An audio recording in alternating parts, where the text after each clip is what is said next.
Сәлем достар! Бүгін сіздермен бірге осындай өте дәмді қытырлақ вафли дайындайтын боламыз. Ең алдымен таза ыдысымызға бөлме температурасындағы сары майды саламыз. Сары май міндетті түрде бөлме температурасындағы болу керек. Қатып тұрған немесе еріген сары май болмағаны жақсы. Осы сары майымыздың үстіне қант саламыз және де барлығын жақсылап миксерлейміз.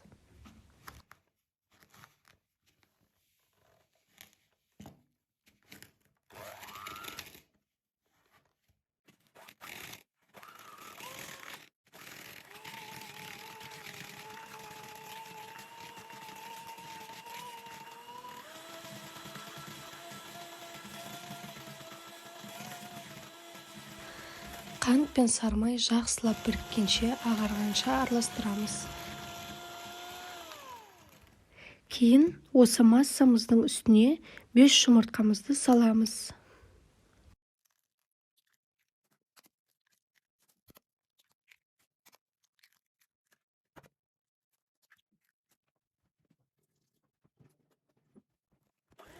Оны да жақсылап миксерлейміз. Дайын болған массамызға ұнды сүзгіден өткізіп саламыз.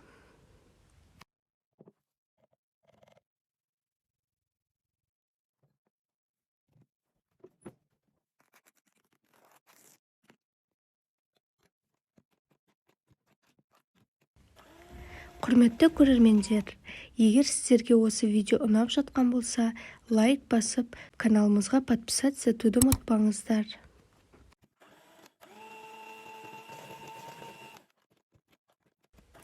Міне сонымен біздің тестамыз дайын.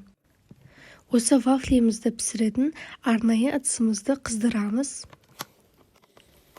Қызып тұрған ыдысымызға бір ас қасық тестамызды саламыз.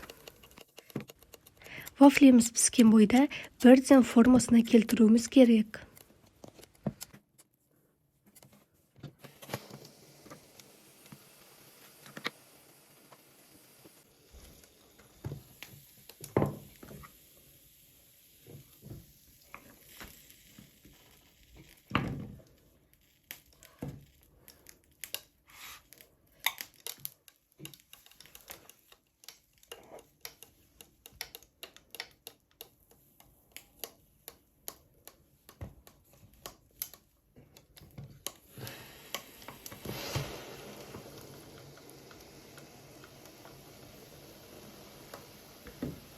Вафлиларымыз өте дәмді, әрі қытырлақ болып шығады.